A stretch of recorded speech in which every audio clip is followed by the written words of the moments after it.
Long time ago in the village of Makola, a place surrounded by majestic hills, lush forests and ancient secrets, dark traditions loomed over its beauty. The village lived by unyielding rules, passed down for generations, that cast a shadow over its existence. In Makola, the birth of an albino child was seen as a harbinger of misfortune. Whispers spread like wildfire, calling albinos bearers of bad luck, and accusing them of bringing ruin to the land. The origin of this belief was rooted in a tale of betrayal that haunted the village. Elders often recounted the story of an albino who had dared to rise against the throne, attempting to overthrow the king. Though the rebellion failed, its impact lingered, and the shame it brought to the monarchy etched itself into Makola's history. Enraged by this treachery, the king of that era decreed that no albino would ever live under his rule. From that moment, the birth of an albino child became a curse, and their fate was sealed from the start. Albino children were mourned at birth, their arrival met not with joy but with despair. Parents prayed silently for the inevitable, to lose their child to sickness before their 12th birthday. If the child lived to see 12, a far worse fate awaited them. They would be taken into the forest, a forbidden place littered with the bones of those who came before, and left to fend for themselves. No one returned. Among these doomed children was Bolaji, a boy whose skin shone like moonlight under the scorching sun. Quiet and curious, he was a child of remarkable brightness, his inquisitive eyes often wandering toward horizons unseen. His parents, Afolabi and Basola, adored him dearly, yet their love was tainted by the constant fear of the day they would lose him. Every glance from a neighbor felt like a judgment. Every passing comment reminded them that the clock was ticking. Bolaji's childhood was steeped in rejection and ridicule. Other children refused to play with him, their mothers yanking them away while hissing, "Don't touch the cursed one." At the marketplace, people averted their gazes or whispered behind his back, as though his mere presence might bring ruin upon them. Yet, Bolaji harbored a secret, one he barely understood himself. From as far back as he could remember, he had been plagued, or perhaps blessed, with strange visions. He saw flashes of events yet to come. At first, he dismissed them as mere dreams. But over time he realized they were far more than that. One such instance was when he warned his mother not to travel for a business trip to the city, where she intended to buy clothes for retailing. Reluctantly, she agreed to stay back. Later that evening, news arrived of a tragic accident involving the very bus she was supposed to take. The incident had shocked his parents, but they dismissed it as a coincidence. After all, Bolaji had only been 7 years old at the time. Over the years, he continued to see glimpses of the future, fragmented, often puzzling scenes that left him both awed and confused. Yet he told no one about how frequent and vivid the visions had become, not even his parents.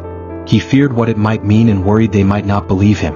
On the eve of Bolaji's 12th birthday, his parents wept silently. They had tried everything, offering sacrifices at the shrine, pleading with the elders and even considering fleeing the village. But there was no escape from the decree.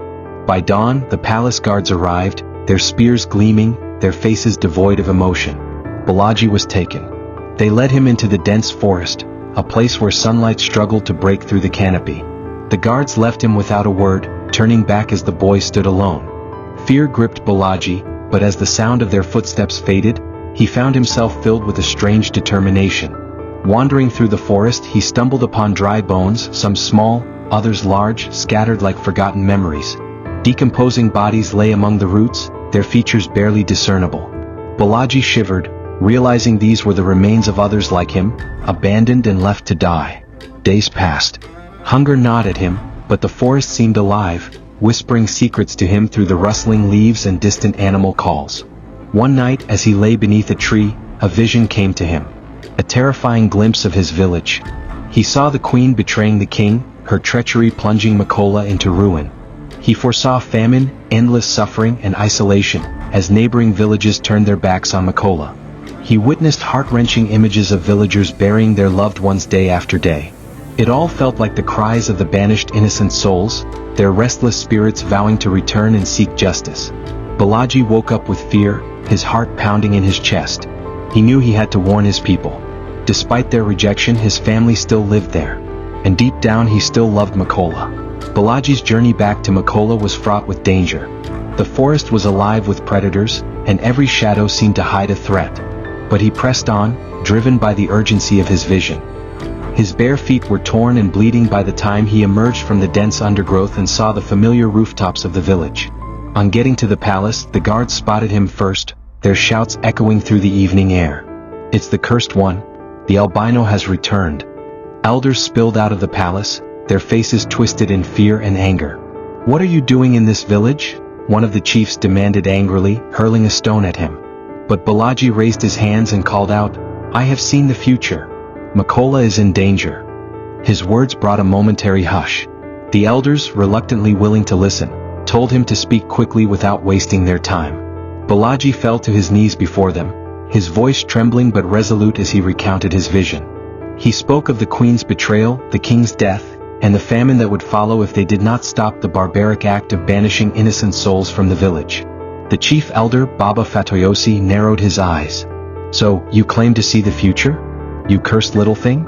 How dare you speak of our king and queen in such manner? You must be stupid." The few villagers gathering at the palace murmured in anger, some of them ready to throw stones at Bolaji. Despite his pleas, Bolaji's warning was dismissed as a trick to avoid the forest. The king, seated on his ornate throne, declared, "This boy has returned to spread misfortune. Lock him in the prison. At dawn he will be executed, and his head will be mounted at the entrance of the palace. Let this serve as a warning to any of his kind who dares to return to the village after banishment." Bolaji was dragged to the prison, a dark, damp hut at the edge of the village. There he sat in the darkness, his mind racing. Was this how his story would end? As he sat, he wept silently, blaming himself for returning. Morning came, but before the guards could lead him to his death, a group of chiefs approached the king with an urgent message. "Kabiyesi," they said, "it is forbidden to spill blood during the 21 days leading up to our sacred annual festival. To do so would anger the gods." The king hesitated, knowing the truth of their words. With a wave of his hand, he ordered Bolaji's release. "Let him be banished once more," the king decreed, "and this time he must never return. If he does, he will face death without delay." Bolaji was cast out once again, his heart heavy with despair. The people watched in silence as he walked toward the forest, their eyes filled with anger and hatred. Bolaji did not look back. Deep in the forest, Bolaji wandered aimlessly until he stumbled upon a narrow stream. Kneeling to drink, he heard a voice behind him. "Who are you, son, and why do you roam this forest alone?" Bolaji turned to see an elderly man standing there, his back slightly bent but his eyes sharp and kind. The man introduced himself as Awadimeji, a healer from a distant village called Odidii. "Come with me," Awadimeji said. "You look like you need rest." Grateful for the kindness, Bolaji followed the old man to Odidii, a small but vibrant village nestled in a valley. There he saw people laughing, children playing, and a sense of harmony that Makola had long lost. Awadimeji took him into his modest hut and offered him food and water. Over the days that followed, Bolaji watched as Awadimeji healed the sick and tended to the injured using herbs and water from the forest. The villagers respected him deeply, and Bolaji marveled at the healer's knowledge and compassion. "Teach me," Bolaji said one day, his voice filled with determination. "I want to learn how to heal, how to help people." Awadimeji smiled, his eyes twinkling. "Healing is not just about herbs and remedies, my boy. It is about understanding people, listening to their pain, and finding the balance that life demands. If you are willing to learn, I will teach you." And so Bolaji began to learn. He spent years under Awadimeji's guidance, learning the secrets of the forest and the wisdom of the elders. Over time he became skilled in the art of healing and was renowned as a seer, earning the trust and admiration of the people of Odidii. He shared visions that helped them prevent war, bloodshed, and destruction. After Awadimeji passed away, Bolaji became even more famous, for his wisdom was second to none in the land. His visions and advice made Odidii the most successful village in farming. The village thrived and achieved exploits in all spheres. Many came to see Odidii as a center of solutions. But as the years passed, Bolaji's thoughts often returned to Makola. He wondered about his parents, about the visions he had seen, and whether the disaster he had foretold had come to pass. However, back in Makola, life had become a living nightmare. Over the course of 17 years, they had buried 17 kings. Each king's reign was brief, none surviving more than a year on the throne. The most recent deceased king took his own life, few days after complaining he'd seen ghosts appear to him. Fear gripped the village so tightly that no one dared to ascend the throne. The royal seat lay vacant, shrouded in despair, as the elders scrambled to uncover the cause of the mysterious royal deaths. The first king, the one who had banished Bolaji, met his end through poison. Rumors spread like wildfire. Whispers of betrayal and forbidden love. It was said that the queen, consumed by her illicit affair with one of the chiefs, had poisoned the king when he caught them in their treachery. Her motive was clear: silence the king to avoid disgrace. Though the queen and the treacherous chief now rotted in the village prison, their punishment had not eased the village's suffering. If anything, their downfall was but a fragment of the calamities that plagued Makola. Diseases of all kinds swept through the land, leaving the people weak and desperate. Crops withered in the fields, famine gnawed at the bellies of the villagers, and every day brought fresh sorrow. Families mourned the dead, their cries blending with the oppressive silence of a village slowly succumbing to ruin. Amidst the anguish, whispers began to spread of a healer far away in Odidii, a man said to possess unparalleled wisdom and visions. He had restored harmony to his village, cured the sick, and brought prosperity to the land. The stories carried a name that stirred unease and curiosity alike: Bolaji. The very boy once cast out from Makola. The people began to wonder, could this healer be the same cursed albino they had rejected? What are the odds that the cursed albino would be a gifted healer, and if so, would he return to save the village that had abandoned him? Desperation clung to their thoughts as the elders convened in secret, debating whether to send a delegation to find him, risking both rejection and the wrath of the gods. Makola's hope now rested on the one they had once shunned. Would Bolaji answer their call, or would he turn his back on the village that had left him to die? The palace chiefs gathered in the palace courtyard, their faces etched with worry and shame. For hours they debated whether to seek out Bolaji, the healer whose name had become synonymous with miracles. Some were hesitant, recalling how they had treated him as a boy. "We cast him out," one elder muttered. "He has no reason to help us. But if he truly has the wisdom and power they speak of, can we afford not to try?" another argued. Finally, the chief elder, Baba Fatoyosi, spoke with a heavy sigh. "We have no choice. The gods are punishing us for our sins. If Bolaji is indeed the key to our salvation, then we must humble ourselves and beg for his forgiveness." A small delegation was formed, consisting of the most respected elders and warriors. Laden with gifts of gold, fine cloth, and rare beads, they set off toward Odidii, following the direction of travelers who had passed through. In Odidii, Bolaji was in his courtyard, attending to the steady stream of visitors seeking his guidance, when one of his apprentices approached him with news. "Master," the apprentice said, "important guests have arrived from a distant village." Bolaji, accustomed to receiving people from far and near, did not think much of it at first. But as he stepped outside to greet the visitors, he froze in his tracks. Standing before him were the chiefs and warriors of Mokolaa, their faces a mixture of shame and desperation.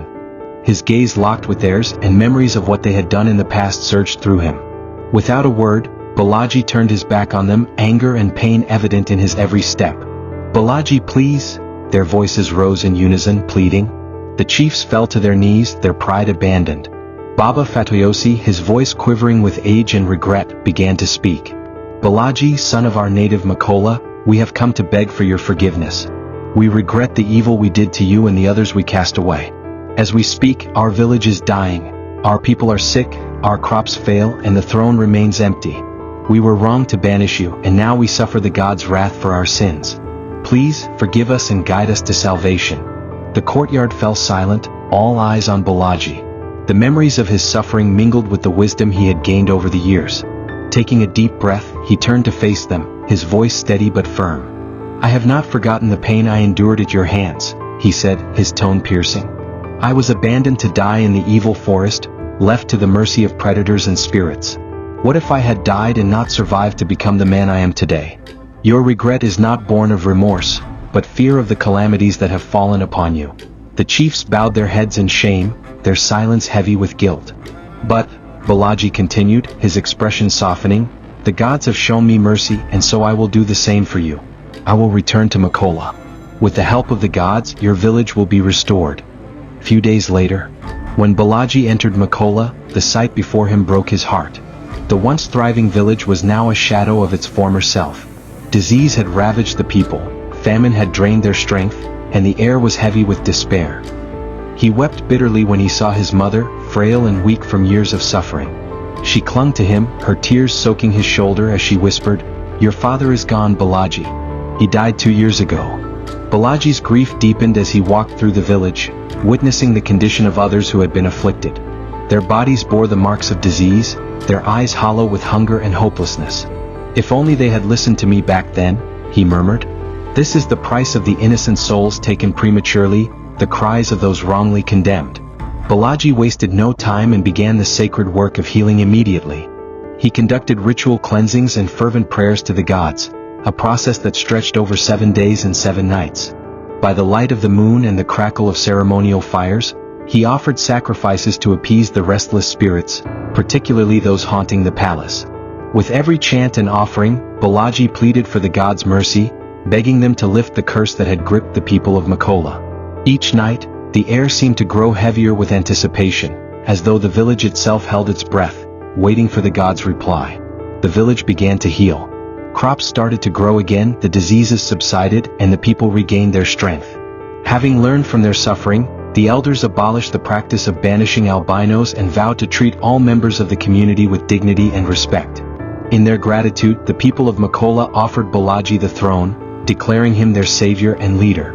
But Bolaji declined. "I am not meant to be a king," he said. "I am a messenger and a healer. My purpose is to serve the gods and to bring peace wherever it is needed." Instead, Bolaji returned to Odidii, taking his mother and siblings with him. There, he continued his work as a healer and a seer, his name becoming a beacon of hope across the land. This story underscores the dangers of blindly discriminating against others based on their physical or genetic conditions, traits over which no one has control. It reminds us that every individual, regardless of how they were born, has inherent value and can contribute meaningfully to society. Discrimination and unjust practices, such as banishment or persecution, not only harm the victims but also lead to the downfall and stagnation of entire communities. True progress is achieved by embracing diversity, abolishing barbaric acts, and fostering an environment of equality and respect. Only then can a community thrive and overcome the challenges of the future. Please click the like button if you enjoy this story. Also share your thoughts in the comments. I believe you'd love to see more stories like this. Subscribe to this channel for more interesting folktales. Thank you for watching and see you in the next video.